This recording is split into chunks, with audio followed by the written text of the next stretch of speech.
Alright guys, today we're going to do a quick lesson about soil. I just handed out these notes in class that you're going to be filling out as you watch this video. So to get these out, and you can copy some stuff down as you watch here. So let's just start with a basic definition of what soil is.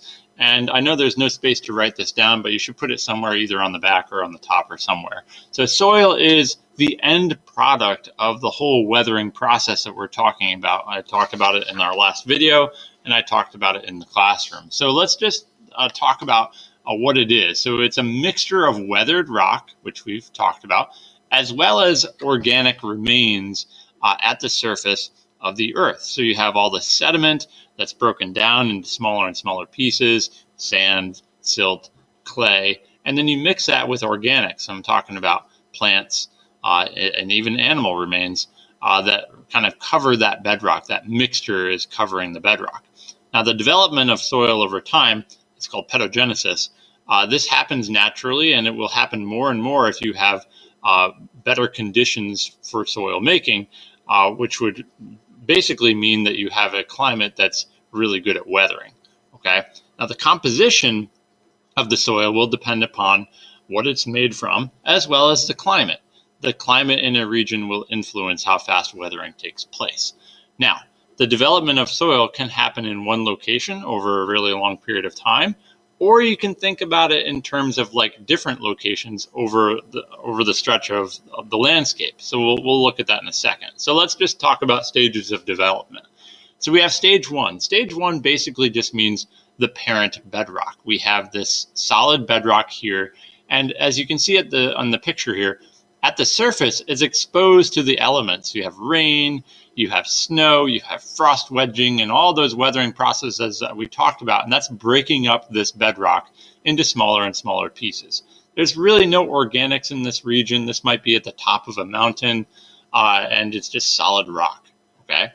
Now, stage two, now we start to see the development of some layering. We see some organic material that's added to this. Maybe there's some transport of seeds into this region, which are going to grow in that soil. So you have really, really tiny little plants that might grow in this region.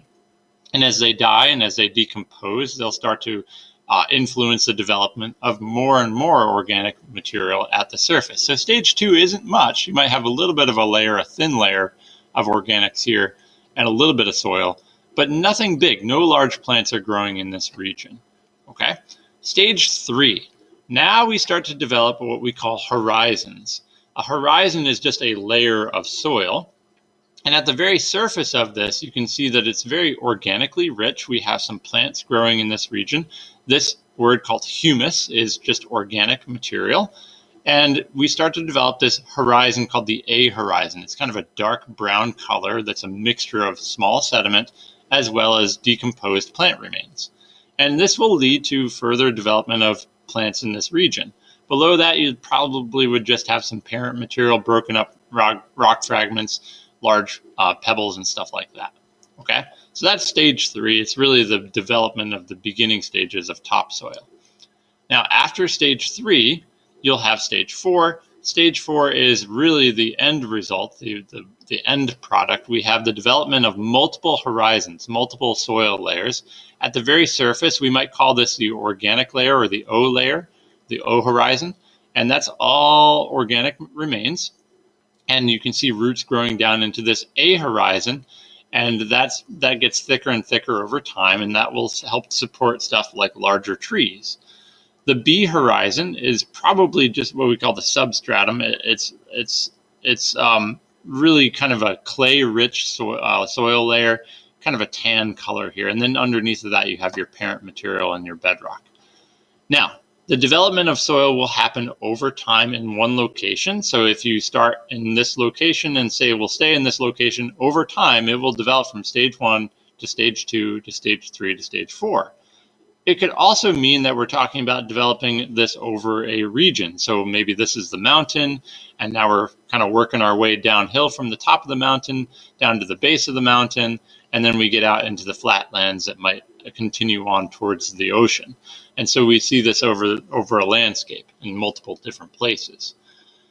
Now, at the bottom of your notes, you'll see that there is a picture basically that resembles this, and you have to label all the different horizons of soil. And so at the top, we have this O horizon, the organic layer. Basically, this is all plants that are decomposed and decaying in this region here. The A horizon, which is sometimes we call that the topsoil, that's the dark brown stuff that you see. The O horizon is kind of a black color. The A horizon is kind of a dark brown. And then you get into this subsoil, and that is kind of a tannish color, very clay rich, hard to penetrate through that. Water can't really get through that very easily, but plant roots will grow through that, and especially trees with their larger roots can penetrate through that B horizon. You get into the C substratum, that's kind of the broken up fragments of rock, coarse rock, larger pebbles and cobbles. And then underneath of that is the bedrock. And I know you don't have that one on there, but you could just write down the bedrock is at the bottom here. Okay, so those are your soil horizons. This picture just kind of shows the development of soil with the influence of animals as well as plants that kind of help this process along. Those decomposers that you may have learned about in biology really play a role here in the development of soil, especially earthworms. So just recognize that there's a lot of biology involved with this soil making process. Something else that is related to biology is the idea of biomes. But biomes kind of influence the development of different types of soils in different regions, and you can see that on the map here. We're located in this northern forest soil, which really develops pretty well because we have a lot of precipitation in our region. As you get down further into the west, you have soils that really will help the farming community. The Midwest has a lot of farming out there, and down into the Mississippi Basin, down into this region in the southern U.S. as well. Okay. So soil will develop in regions according to the climate. Now, one other thing that I want to point out here is this idea of ecological succession. That's a vocabulary word that you learned in biology. Ecological succession is referring to the idea that over time, a forest will develop mostly because we're developing the soil over time. This weathering process takes place, and we can develop more soil and therefore support larger trees. So we're talking about going from annual plants, maybe that grow and die every year, to perennials that will last throughout the years, to larger shrubs, to softwood trees and pines, and then into the old growth hardwood trees that will develop in certain regions. And this will happen in a region over a long period of time, several years and decades. Okay, so time is really a major factor here, as well as climate. Now, one really interesting example of ecological succession happened in Mount St. Helens right before our eyes. So it erupted on May 18th, 1980. When it erupted, it completely destroyed the old growth forest that was in that region, wiping out pretty much every tree in its path, stripped a lot of the soil from the landslide and the flow that came out of it. And over time, scientists came in there and they started watching the development of the soil. It was a barren landscape. It looked like the moon.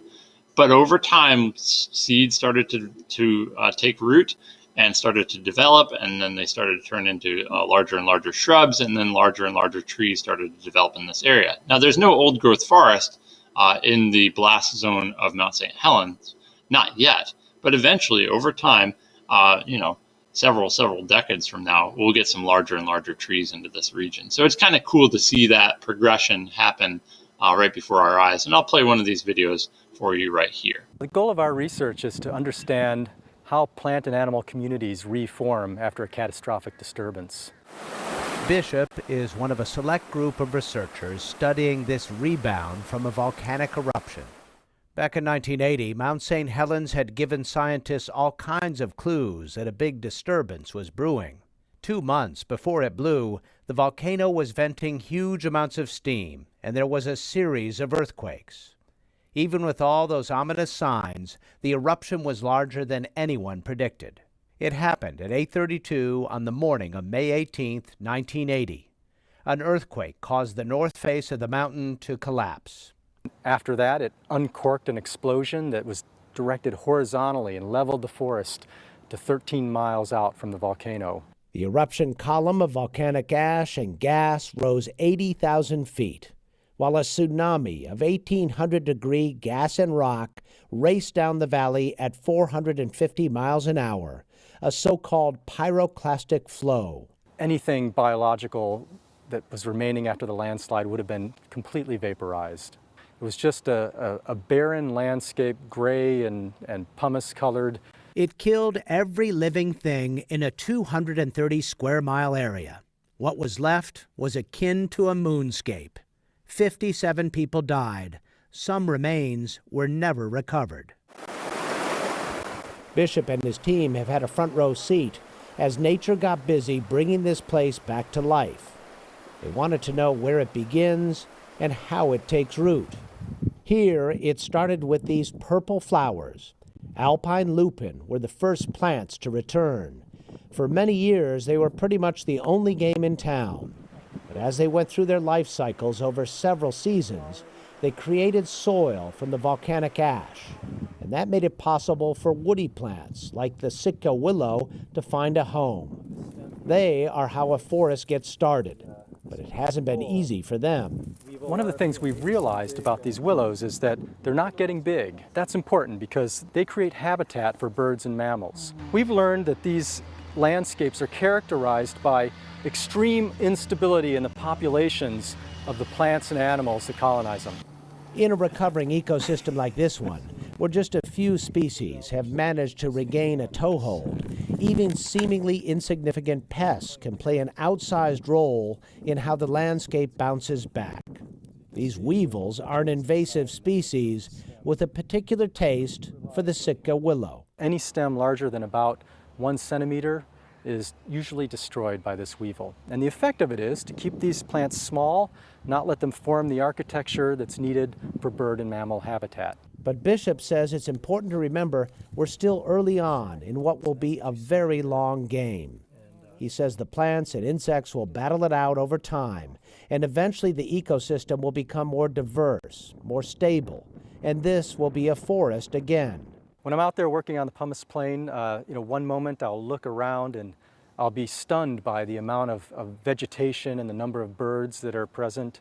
But then the next moment I step back and I think, there is hardly anything here. We're centuries away from replacing the old growth forest that was there. Mount St. Helens is the perfect place to test an important question in ecology. Life does go on, but how? John Bishop will keep looking for the answer here, unless Mount St. Helens awakens and reboots the landscape once again. Okay, so last thing I just wanted to point out, soil is a really important thing. I know it doesn't sound very exciting, but soil supports plant growth, which obviously is necessary for farming, which is necessary for us. Without it, we wouldn't have any food. So it's an important process, and the understanding and development of it is an important thing to know. Okay, so if you have any questions, just let me know, and I hope that all made sense.